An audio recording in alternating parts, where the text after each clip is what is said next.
이 에베소서 2장 후반부는 우리 성도들의 정체성에 관한, 정체성의 변화에 관한 바울 사도의 말씀입니다.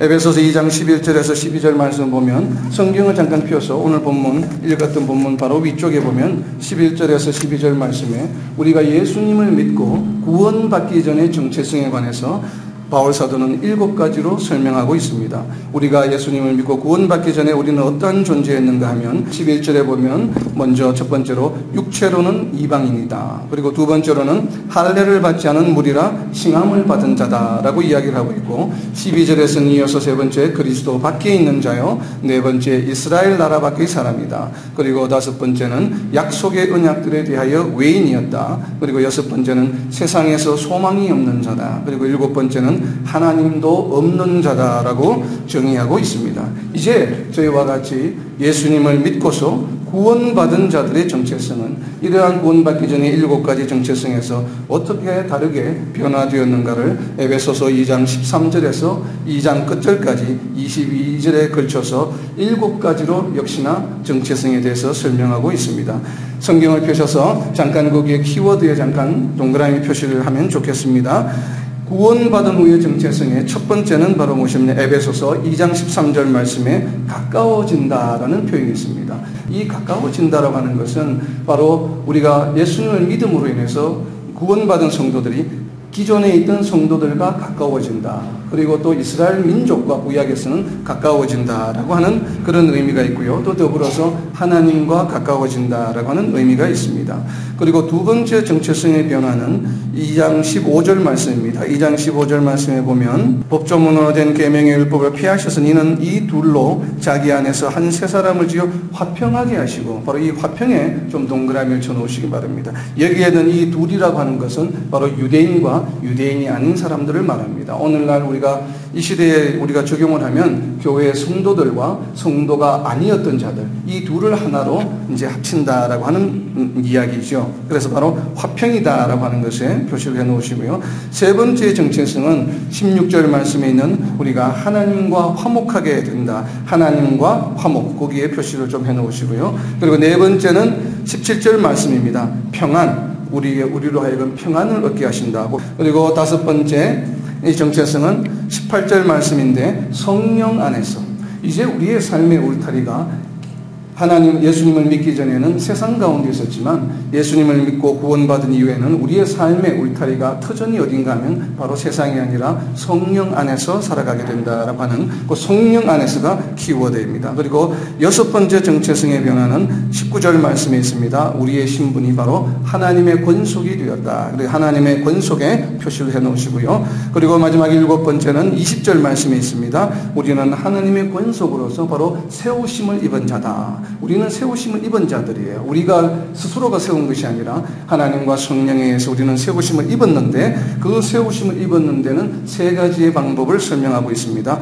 그 세우심을 입은 자 중에 첫 번째가 바로 21절에 있는 주 안에서 우리로 하여금 성전으로 세워주셨습니다. 성전에 동그라미를 쳐놓으시고 우리를 어떻게 세워주셨다고요? 바로 성전으로 세워주셨다. 두 번째는 어떻게 세워주셨냐면 22절 말씀입니다. 하나님이 거하실 처소 성령 안에서 하나님이 거하실 처소 처소에다 동그라미를 쳐놓으세요.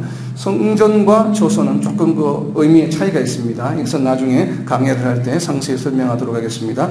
성전으로 주 안에서 세워주셨고 하나님이 거하실 처소로 성령 안에서 세워주셨습니다. 마지막 세 번째로 세워주신 것은 역시나 22절에 보면 그리스도 예수 안에서 함께 지어져 간다. 에베소서의 가장 중요한 키워드 중에 하나가 바로 예수 안에서, 그리스도 안에서, 예수 그리스도 안에서라고 하는 표현이죠. 전체 155구절 중에 약 20%에 해당하는 33구절에서 그리스도 안에서, 예수 안에서, 주 안에서라고 하는 표현을 사용하고 있습니다. 그래서 바로 그리스도 예수 안에서 우리가 함께 지어져 간다. 이게 함께 지어져 간다고 하는 것에 좀 표시를 해 놓으시기 바랍니다. 함께 지어져 가는 것을 다른 말로 표현하면 바로 교회이죠. 그래서 에베소서를 저희들이 교회론이라고 부르는 이유이기도 합니다. 이와 같이 키워드를 다시 한번 살펴보면 첫 번째가 가까워지고, 두 번째는 성도들과 화평하게 되며, 세 번째는 하나님과 화목하게 되고, 네 번째는 우리의 삶 가운데 평안을 얻게 되고, 다섯 번째는 성령 안에서 우리가 살아가게 되며, 여섯 번째는 하나님의 권속이 되고, 일곱 번째 우리는 세우심을 입은 자가 되는 것입니다. 성전으로 하나님이 거하실 처소로 그리스도 예수 안에서 우리가 함께 지어져 가도록 우리가 세우심을 받았다라고 하는 것입니다. 이 일곱 가지 대하여 이제 앞으로 강의를 거듭하면서 하나씩 구체적으로 살펴볼 예정입니다. 우리가 우선 구체적으로 하나씩 살펴보기 전에 먼저 정체성의 변화는 우리가 실제 매일의 삶 속에서 어떤 변화를 가져오는 것을 의미할까요? 우리가 이렇게 방금 살펴본 13절에서 22절에 있는 말씀은 우리의 영적 정체성에 대한 변화에 대한 이야기, 우리가 죽을 수밖에 없던 존재에서 이제는 하나님으로 인하여 영생을 얻은 그런 존재로 변화된 것을 말씀하고 있죠. 그렇다면 우리가 성도의 삶 가운데 실제적으로 매일의 삶 가운데 우리의 삶은 어떤 변화를 일으켜야 할까요? 이러한 정체성을 바탕으로 우리의 삶은 분명히 변화되어야 합니다. 단순히 우리의 신분이 한국에서 인도로, 인도에서 한국으로 이렇게 국적이 바뀐 것을 의미하는 것이 아니죠. 그래서 모든 것이 우리는 하나님과 예수님 중심으로 바뀌는 삶을 살아야 합니다. 이를 바울 사도는 한마디로 표현하고 있습니다. 이 구절을 한번 찾아보겠습니다. 로마서 12장 2절 말씀입니다. 이 세대를 본받지 말고 어떻게 하라고요? 마음을 새롭게 하라라고 이야기합니다. 이 한글로 표현되어 있는 이 번역본을 보면 우리가 어떤 마음에 잘 와닿지 않지만 옆에 있는 NIV 성경 버전을 보면 너무나도 뜻이 명확하게 되어 있죠. 영어 성경으로 보면 Do not conform any longer to the pattern of this world. 그러니까 더 이상 이 세상의 패턴, the pattern of this world, 이 세상의 패턴에 더 이상 익숙한 삶을 살지 말아라 라고 하는 이야기입니다. 그리고 두 번째가 더욱 중요합니다. 마음을 새롭게 하라고 하는 것이 우리가 이제부터는 내가 무엇을 해야지 열심으로 말씀을 묵상해야지 이렇게 결단하고 마음을 새롭게 하는 정도의 수준을 의미하는 것이 아닙니다. 영어 성경에 보면 어떤 단어를 동사를 사용하고 있습니까? But be transformed. transform이라고 이야기하고 있죠. change를 말하는 것이 아니에요. change는 우리가 외형적인 것이나 이런 외모나 이런 것의 변화를 말하지만 이 transform이라고 하는 것은 화학적 변화를 말합니다. 그래서 완전히 다른 존재로. 그러니까 우리는 구원받기 전에 어떤 삶의 존재에서 사람으로서 이제는 구원받고 나서는 그 삶이 단순히 교회 다니는 사람, 다니지 않는 사람 이렇게 변화된 것이 아니에요. 어떤 사람이에요? 완전히 다른 사람이에요. 그러니까 화학적으로 변화된 사람. 로봇이 트럭이 된 것처럼 완전히 변화된 삶을 말합니다. 그래서 특별히 여기 영어 번역에서는 transform이라고 이 단어를 사용하고 있습니다. 이러한 것은 이 세대를 본받지 말라고 하는 것은 무엇입니까? 이 세상의 패턴을 따르지 말라고 하는 것. 세상에는 오직 두 가지 패턴밖에 없습니다. The pattern of this world와 다른 하나는 무엇이에요? The pattern of God, the pattern of Jesus. 하나님의 패턴이 있죠. 그래서 우리는 세상의 패턴을 더 이상 따르지 말고 이제는 어떤 패턴을 따라야 합니까? 하나님의 패턴, 또 예수님의 패턴을 우리는 따라서 살아가야만 되는 것입니다. 이것을 한마디로 구약의 지혜자는 이 잠언 3장 6절에서 이렇게 설명하고 있죠. 모든 것에서 하나님을 인정하라. 이것을 영어로 하면 어떻게 됩니까? Acknowledging in everything. 인정하라고 하는 이 단어는 바로 히브리어로 야다라고 하는 단어이죠. 우리가 안다라고 하는 표현을 인정하다라고도 한글로 번역하고 있는데 하나님을 안다라고 하는 것은 무엇입니까? 바로 acknowledge. 하나님을 지식적으로 아는 것이 아니라 하나님께 어떻게 해요? reaction하는. 하나님이 우리에게 뭔가를 하고 계시고 그 섭리가 우리 일상생활 가운데 존재하고 있다고 하는 것을 늘 우리가 하나님을 인정하는 삶. 바로 이것이 이 세대를 본받지 않고 하나님의 패턴과 예수님의 패턴을 본받고 따르라고 하는 삶의 가장 기본적인 첫 번째는 무엇입니까? 모든 것에서 하나님을 인정하는 것입니다. 여러분, 우리는 저와 여러분은 하루에 얼마나 자주 하나님을 인정하고 살고 있습니까? 오늘 아침에 맛있는 식사를 주신 것도 하나님의 은혜요. 우리가 이렇게 서로 잘 알지는 못하지만 오늘 이 시간 이 장소에서 얼마나 많은 교회 지교회들이 이 땅에 있습니까? 그러나 특별히 우리 BKC를 통해서 이렇게 함께 모여서 예배 드리는 것도 하나님의 은혜요. 또 어느 교회보다도 풍성한 찬양대가 있는 것도 하나님의 은혜요. 성가대 숫자는 대형교회 100분의 1밖에 되지 않지만 은혜는 100배나 많은 은혜. BKC에 한 풍성한 은혜가 있는 곳에서 예배를 드릴 수 있는 것도 누구의 은혜입니까? 하나님의 은혜이다 라고 하는 이러한 말씀을 우리가 바로 이 잠언 3장 6절에서 발견할 수가 있습니다. 이것을 좀 더 구체적으로 우리가 다르게 표현하면 우리의 삶의 가치관과 인생관이 세상 중심이었던 삶이 이제는 어떻게 해요? 말씀 중심의 삶으로 완전히 변화되는 것을 말합니다. 살아가는 방식의 기준이 완전히 달라진 것이죠. 예전에는 물질과 세상의 명예와 좋은 대학과 또 권력과 이런 좋은 집과 좋은 자동차가 내 삶의 판단의 기준이요, 내 희락의 기준이 되었지만 이제는 그 기준이 어떻게 바뀌어요? 오직 하나님의 말씀으로. 바울 사도처럼 히브리인 중에 히브리인이요, 엘리트 중에 엘리트였지만 그 모든 것을 무엇으로 여겼습니까? 배설물로 여겼죠. 그런 것처럼 내가 좋은 대학 출신이요, 좋은 회사 직장인 다니요, 내가 재산이 많고 이러한 모든 것들을 무엇으로 여기는 삶이에요? 배설물로 여기는 삶입니다. 바로 이러한 말씀 중심의 삶이 되는 것입니다. 왜 그렇습니까? 요한복음 1장 1절에 보면 말씀이 곧 하나님이시기 때문에 그렇죠. 그리고 요한복음 1장 14절에 보면 말씀이 육신이 되었다. 바로 예수님이 말씀이라고 하는 것을 요한 사도는 선포하고 있습니다. 우리의 삶의 기준이, 우리의 사회적인 문화가 완전히 예수님을 믿고 나서는 삶의 중심이 무엇 중심으로 바뀌어야 됩니까? 말씀 중심으로 바뀌어야 됩니다. 그래서 우리가 말씀을 주야로 묵상해야 되는 이유이죠. 왜요? 말씀을 모르게 되면 우리가 말씀대로 살아갈 수 없기 때문에 그렇습니다. 그래서 정말 우리가 주야로 말씀을 묵상하는 그런 은혜가 오늘 참여하신 모든 분들에게 풍성하게 임하시기를 예수님의 이름으로 선포합니다. 자, 이제 우리가 예수님을 그리스도로 믿음으로 인해서 구원을 얻은 다음에 변화된 정체성과 그 삶의 7가지 가운데 오늘은 시간 관계상 처음 2가지만 살펴보고자 합니다. 첫 번째, 에베소서 2장 13절에 있는 그리스도의 피로 가까워졌다라고 하는 것입니다. 오늘 본문 말씀에 보면 우리는 예수님을 믿기 전에 멀리 있었다라고 하는 표현을 하고 있습니다. 멀리 있었다라고 하는 것은 어떤 의미입니까? 무엇으로부터 멀리 있었다는 의미입니까? 이어지는 뒤에 나오는 구절들의 내용을 보면 하나님의 백성들로부터 멀리 있었던 이방인이다라는 의미로 해석이 가능합니다. 그래서 이어지는 구절에 가까워졌다라고 하는 의미는 바로 우리가 직역을 하게 되면 하나님의 백성들과 이제는 내가 가까워졌다라고 해석할 수가 있습니다. 즉 하나님을 믿지 않는 이방인들이 예수 그리스도의 피로 하나님의 백성들과 가까워지게 되었다는 것이죠.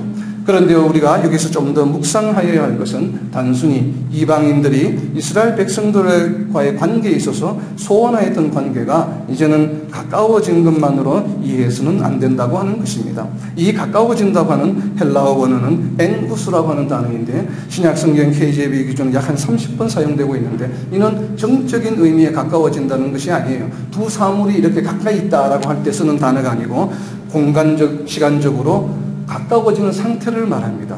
우리가 오늘 BKC 교회에 오면서 점점 시간이 지나면서 BKC에 가까워지죠.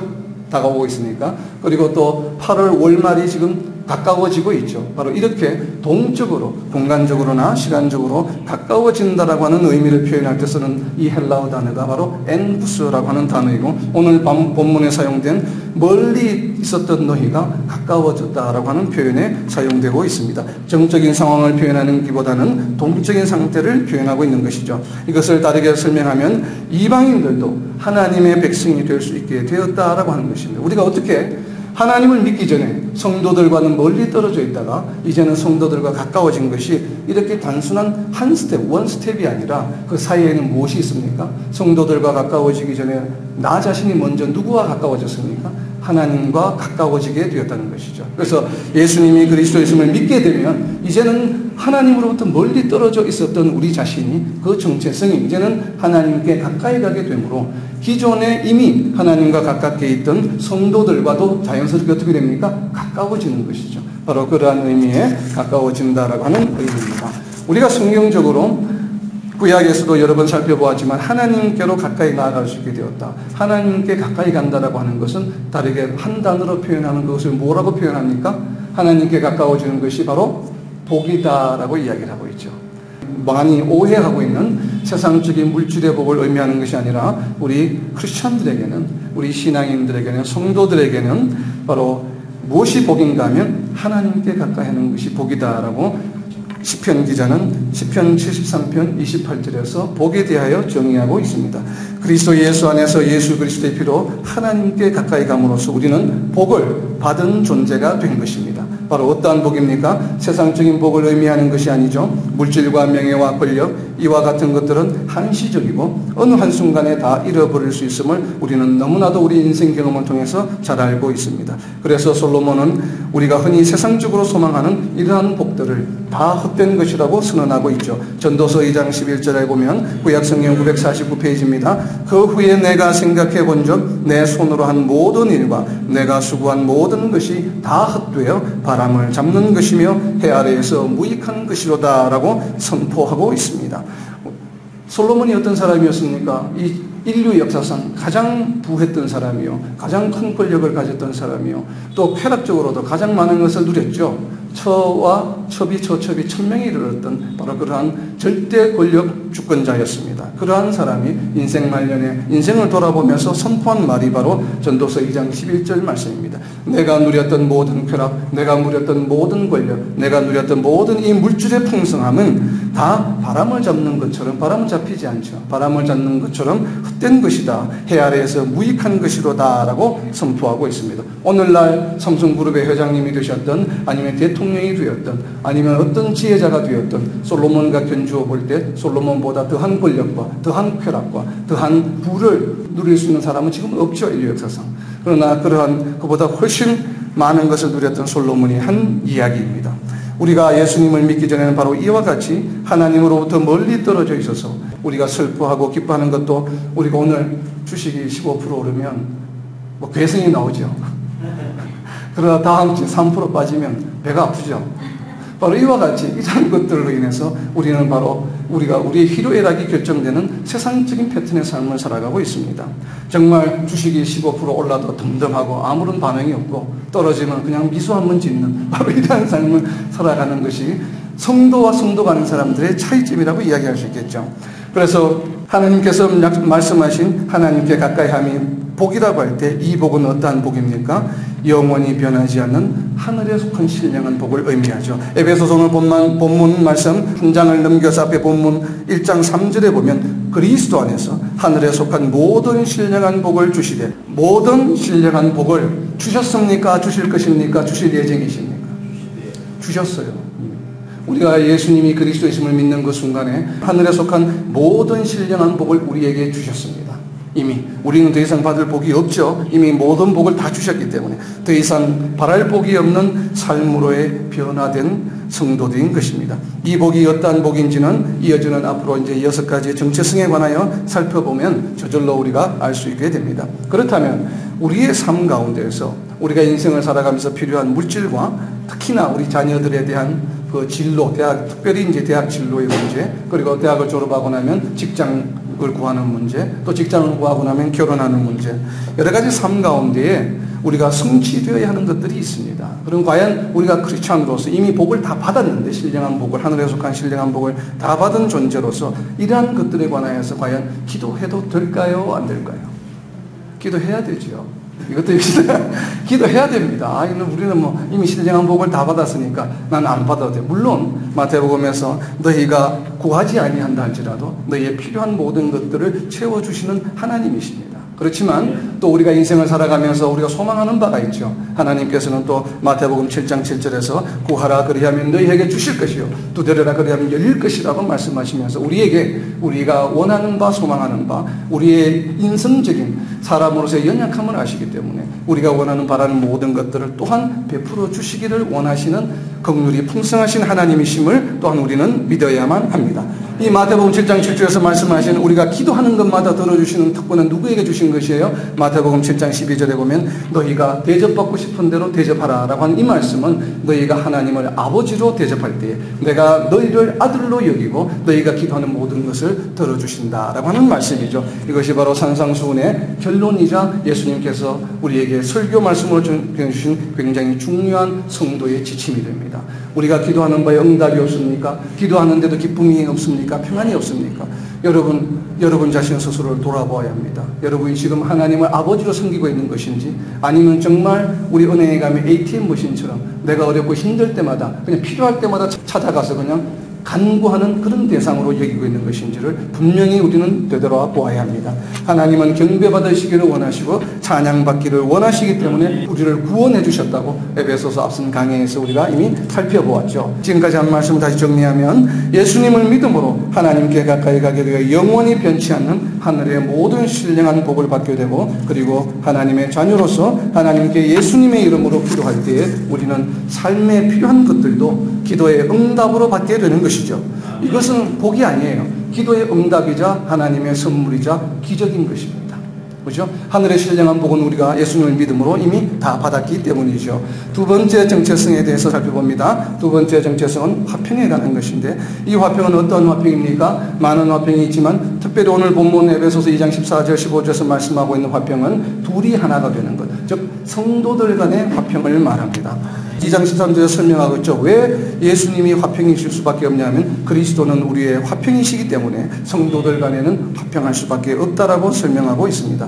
물론 예수님께서 이 땅에 오셔서 사역을 통해 화평을 이루셨습니다. 그리고 많은 것들을 직접 실천하시면서 보여주셨죠. 이와 더불어 그리스도께서 우리의 화평이시라고 하는 것은 어떤 의미가 되겠습니까? 바로 그리스도께서 우리를 화평으로 인도하는 길이 되어주신다고 하는 것이죠. 우리가 예수님을 믿지 않는 세상의 패턴으로, 세상의 기준으로 달려가게 되면 화평을 구하기가 쉽지 않습니다. 그러나 우리가 예수님을 믿음으로 모든 것을 예수님께 맡기고 예수님과 함께 멍에를 메고 걸어가는 그 삶은 어때요? 화평이 있지요. 그래서 예수님이 바로 우리를 화평으로 인도해 주시는 길이시기 때문에 예수님은 화평이시다라고 오늘 본문에서 표현하고 있습니다. 그리고 또 설명하는 것은 성도들 간에 왜 화평할 수 있냐면 에베소서 2장 14절에 있는 것처럼 둘이 나누어졌던 이방인과 성도와 성도가 아닌 자들이 그 사이에 담이 있었는데 그것을 허물어서 둘이 어떻게 했다고요? 하나가 되게 해주셨기 때문에 우리는 성도들 간에 서로 화평할 수 있는 것입니다. 오늘 함께 예배드리는 우리 성도들, 또 이웃교회, 이 땅에 있는 모든 지교회에서 예배드리는 모든 성도들은 화평할 수밖에 없죠. 어느 교회에서 예배를 드리든 우리는 같은 하나님의 자녀요, 하나님 안에서 하나가 된 식구들이죠. 하나님의 한 형제요 자매인 것입니다. 바로 막힌 담을 허물어 주셨기 때문입니다. 예수님 이전에는 구약시대에는 이스라엘 민족들에 대한 선민사상이 있었습니다. 그렇지만 이제는 예수님이 오심으로 이러한 혈통적인 제약이 허물어진 것이죠. 물론 이전에도 이스라엘 민족이 아니더라도 얼마든지 하나님을 믿음으로 유대인이 될 수가 있었습니다. 그렇지만 또 구약시대에는 율법의 기준이 있었죠. 할례와 같은 많은 율법들을 준수할 때 유대인이라 불리움을 받았습니다. 그러나 예수님이 오심으로 인해서 우리는 이런 율법으로부터 자유하게 되었죠. 그래서 오직 예수님에 대한 믿음만으로 하나님이 백성이 될 수 있게 되었기 때문에 이 막혀있던 담이 쉽게 허물어졌죠. 그래서 예수님이 길이 되어 주신 것입니다. 에베소서 1장 10절 말씀해 보면 예수님 안에서 우리가 하나가 되는 것은 바로 무엇인가 하면 하늘에 있는 것이나 땅에 있는 것이 다 그리스도 안에서 통일되게 하려 하십니다. 우리를 구원해 주신 목적이요 이유입니다. 우리를 왜 구원해 주셨습니까? 그리스도 안에서 하늘에 있는 것이나 땅에 있는 우리 모두가 어떻게 돼요? 하나 되게 하시기 위해서 우리를 구원해 주셨습니다. 즉 화평하게 되었다는 것은 다르게 표현하면 그리스도 안에서 하나가 되었다는 것을 의미합니다. 통일에 관한 자세한 내용은 앞서 에베소서 강해 7번째 강해했던 동영상을 좀 참조해 주시기 바랍니다. 요약해서 3가지만 먼저 살펴보기로 합니다. 첫째, 통일이 되었다고 하는 것은 이제 성도가 된, 성도의 공동체가 되어 성도들의 구성원 간에는 더 이상 논쟁할 것이 없다는 것이에요. 왜요? 우리가 믿는, 소망하는 바 가치관과 이 말씀에 대한 믿음이 동일하기 때문에 그렇습니다. 예수님을 그리스도를 믿고 여호와가 하나님이심을 믿고 또 이 땅에서 사랑하라라고 하신 예수님의 명령을 가장 최우선을 여기면서 인생을 살아가는 공동체이기 때문에 논쟁할 거리가 없죠. 그래서 하나가 되었다고 표현을 하는 것입니다. 그리고 두 번째는 에베소서 2장 15절에 있는 말씀처럼 예수님을 믿음으로 영생을 얻은 새 사람으로서 해야 될 첫 번째 의무가 바로 무엇인가 하면 서로 사랑하는 것입니다. 하나님을 힘을 다하여 목숨을 다하여 사랑하는 것이고 두 번째는 이웃을 서로 사랑하는 것이죠. 이것이 바로 예수님의 성도들에 대한 명령이기 때문에 동일한 명령을 받아서 동일한 명령을 삶을 통해서 준행하며 순종하는 삶이 바로 성도들 이기 때문에 우리가 하나가 되었다는 표현을 사용하고 있습니다. 마태복음 22장 39절에서 예수님께서 말씀하십니다. 내 이웃을 내 자신과 같이 사랑하라. 이 명령은 지켜도 되고 안 지켜도 되는 것이 아니라 반드시 지켜야만 하는 것입니다. 이 명령을 지키지 않는다라면 더 이상 성도가 아니라고까지 요한 사도는 설명하고 있습니다. 요한일서 3장 14절의 말씀에 보면 우리는 형제를 사랑함으로 사망에서 옮겨 생명으로 들어간 줄을 알거니와 사랑하지 아니하는 자는 사망에 머물러 있느니라. 굉장히 엄격한 말씀이죠. 너희가 이웃을 형제를 사랑하지 않는다면 여전히 너는 죽음의 상태, 사망의 상태에 있다고 요한 사도는 선포하고 있습니다. 바로 때문에 성도를 사랑함으로 우리는 화평을 이루게 되는 것이죠. 예수님을 믿기 전에는 주변 사람들과 때로 논쟁이 심하고 다투기도 하고 미워하고 시기하고 질투하기도 합니다. 그러나 예수님을 믿은 후에는 우리의 삶이 이러한 세상의 패턴을 떠나 이제는 하나님 나라의 패턴으로 바뀌어져서 하늘의 신령한 복을 얻고 서로 사랑함으로 화평한 삶을 살아가게 되는 것입니다. 만약 이와 같지 않고 예수님을 믿고 나서도 여전히 세상 방식대로 동일한 삶을 살아간다면, 시기하고 질투한다면, 또 수근수근 된다면 우리의 믿음을 정말 온전한 믿음인지 우리는 각자 스스로 되돌아보아야 합니다. 정말 심각하게 되돌아보아야 합니다. 그렇다면 우리가 세상의 패턴으로 계속 여전히 살아가고 있다면 우리의 예수님에 대한 믿음은 무슨 명분이 있고 무슨 가치가 있게 되겠습니까? 그것이 헛된 것이 되지는 않겠습니까? 바로 그래서 야고보 사도는 야고보서 2장 17절에서 이러한 믿음의 상태를 죽은 믿음이라 선포하고 있는 것입니다. 야고보서 2장 17절 말씀입니다. 이와 같이 행함이 없는 믿음은 그 자체가 죽은 것이라. 그런데 우리에게 위로가 되는 것은 우리가 믿음을 가지게 되면 성령께서 우리를 인도하여 주셔서 우리의 삶이 온전히 변화되어 더 이상 세상의 패턴을 따르지 않도록 해주신다고 하는 것입니다. 이웃을 사랑하고 하나님을 사랑하는 것은 우리의 노력이나 의지로 할 수 있는 것이 아니죠. 그것은 바로 뭐예요? 하나님의 은혜이지요. 하나님의 말씀을 묵상하고 깨닫는 것도 우리의 지식이나 우리의 노력이나 우리의 의지로 되는 것이 아니죠. 누구의 은혜입니까? 하나님의 은혜라고 분명히 요한복음 14장 26절과 15장 26절에서 말씀하고 있습니다. 성령께서 우리에게 모든 것을 가르쳐 주시고 필요한 말씀을 기억나게 해주신다고 요한복음 14장 26절에서 말씀하고 있죠. 그리고 누가복음 24장 45절에 보면 성령께서 하나님께서 우리의 마음을 열어서 하나님의 말씀을 깨닫게 해주신다라고 되어 있습니다. 우리가 하나님의 말씀을 묵상할 때 우리의 성경적인 지식이나 세상적인 지식이나 아니면 지혜나 그리고 성경적인 어떤 신앙의 상식을 가지고 접근해서는 안 됩니다. 오직 하나님께 정말 레마의 음성을 사모하면서 나에게 말씀을 가르쳐 주옵소서 기도하면서 나아갈 때에 우리는 하나님의 말씀을 성령의 가르치심으로 깨달을 수 있겠지요. 바로 이와 같은 삶을 살아갈 때에 우리 오늘 신약성경 390페이지에 보면 이러하기 때문에 우리가 성령의 붙들림을 받아서 성령의 인도하심을 받으며 살아가는 그러한 정체성으로 변화되었기 때문에 요한일서 3장 9절에서는 선포하고 있습니다. 요한서도는 이렇게 선포합니다. 하나님께로부터 난 자마다 죄를 짓지 아니하나니. 하나님께로 난 자는 죄를 지을 수가 없어요.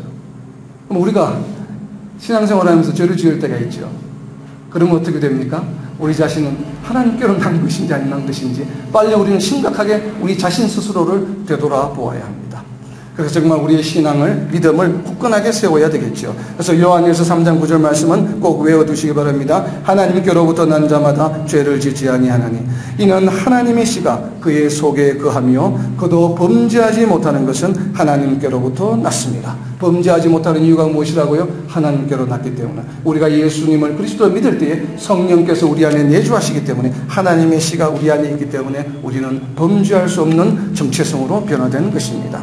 우리가 이러한 온전한 믿음을 가지고 그렇지만 우리가 신앙생활을 하다 보면 그것이 하지 못할 때가 있는 이유는 바로 뭐예요? 로마서 1장 28절부터 31절에 보면 우리가 마음에 하나님 두기를 즐거워하지 않게 되면 하나님께서는 우리를 어떻게 해요? 21가지 죄악을 저지르도록 그냥 내버려 두신다라고 하는 것입니다.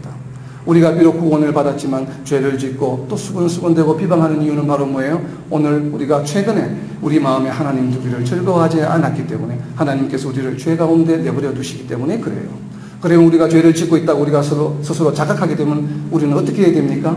빨리 우리 마음에 하나님 두기를 즐거워하는 상태로 삶의 변화를 추구해야 됩니다. 하나님을 우리 마음에 두기를 즐거워하게 되면 정말 하나님으로부터 난 자로서 죄를 짓지 않게 되는 그러한 복된 삶을 살아갈 수 있게 되는 것입니다. 말씀을 맺습니다.